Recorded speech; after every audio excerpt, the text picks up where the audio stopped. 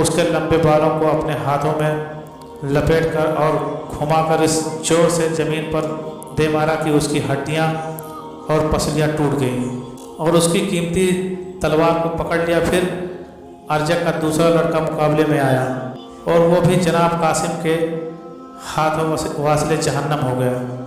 پھر تیسرا آیا اور ہاشمی نیزہ بھی اس کے سینے سے بھی پار ہو گیا۔ پھر چوتھا آیا اور حضرت قاسم کی تلوار نے اس کے بھی 2 ٹکڑے کر دیے۔ اور پھر ارجک کی آتش سے گجب بھڑک اٹھی اور ایک بجلی کی طرح تیز گھوڑے پر سوار ہو کر فولادی تلوار ہوا میں لہراتے ہوئے مقابلے میں آیا۔ ادھر ارجک شہزادہ قاسم کے مقابلے میں آیا، ادھر امام پاک نے دعا کے لیے ہاتھ اٹھائے اور بارگاہ رب العزت میں التجا کی، یا رب عطا کر باجو بے جان میں ایمان کی قوت اور اس کو بمقابلے چھین لے شیطان کی قوت۔ میرے مولا تو اب اپنے نبی کی آبرو رکھ لے، بھرے میدان میں تیغ علی کی آبرو رکھ لے۔ اور آتے ہی شہزادے کو نیزہ مارا۔ علی کے بہادر پوتے نے وار بچا لیا۔ ہاشمی جوان نے تلوار ماری، ارجک نے روک لی۔ ارجک نے وار گھمایا، قاسم نے داؤں بچایا۔ قاسم نے باتک ماری، ارجک نے ڈھال پر اتاری۔ ارجک نے جنجیر سے گگیرا دی، قاسم نے کھول دی۔ قاسم نے بند باندھا، ارجک نے توڑ دی اور پھر ایک دوسرے پر تلواروں کے دار پر وار ہونے لگے۔ ہاشمی جوان نے تلوار اٹھائی تو ارجک دیکھ کہنے لگا کہ قاسم یہ تلوار تو میری ہے، تمہارے ہاتھ کہاں سے آئی؟ حضرت قاسم نے فرمایا تمہارا پہلا بہادر بیٹا دے گیا ہے۔ پھر حضرت قاسم نے ارجک سے فرمایا کہ تم تو بڑے بہادر اور شہسوار ہو اور تمہاری بہادری اور شہسواری کی دھوم تو شام اور عراق میں ہے، مگر اتنے بیوقوف ہو کہ گھوڑے کا جین کسنے کا بھی ہوش نہیں ہے۔ ارجک دھوکہ کھا گیا اور شرمندہ ہو کر گھوڑے کی جین کو دیکھنے کے لیے نیچے کو جھکا تو حسین کے لال نے فوراً تلوار اٹھائی اور ارجک کی گردن پر ماری اور وہ تن سے جدا ہو کر زمین پر گر پڑی۔ اے قاسم تیری شجاعت پر قربان، تیری ہمت پر فدا، تیرے حوصلے پر نثار اور تیرے انداز جنگ کے صدقے کاش کہ تمہیں کہیں سے پانی کے 2 قطرے مل جاتے اور تیری شمشیر حیدری سے شکست خوردار باطل بھی قیامت تک نہ اٹھ سکتا۔ ہاشمی شہزادہ لشکر یزید کے میسرا پر بھی عقاب کی طرح جھپٹا، میمنہ پر بھی بجلی کی طرح منند چمکا، قلب لشکر میں بھی شیر کی طرح پنجہ جن ہوا۔ ارجک کے 4 بہادر لڑکوں کو بھی قتل کر دیا اور پھر ارجک کو بھی واصل جہنم کیا، مگر ابھی تک حضرت قاسم کے جسم پر خراش تک بھی نہ آئی تھی۔ اور پھر لشکر یزید کی طرف دیکھا تو سامنے عمرو بن سعد بیٹھا ہوا نظر آیا۔ اس کو قتل کرنے کے ارادے سے پھر لشکر میں گھس گئے، لیکن چاروں طرف سے دشمنوں میں گھر گئے اور تلواروں اور برچھیوں کی بوچھار سے 27 جگ آپ کے جسم پر آئے اور پھر سیس بن سعد نے آپ کے سینے پاک میں نیزہ مارا جو پار ہو گیا اور آپ اسپِ تاجی سے فرش زمین پر گر پڑے اور پکارا یا امام مجھے سنبھالنا۔ امام علی مقام نے قاسم کی آواز سنی تو بے تابانہ دوڑ کر پہنچے، دیکھا تو شہزادہ خاک کو خون میں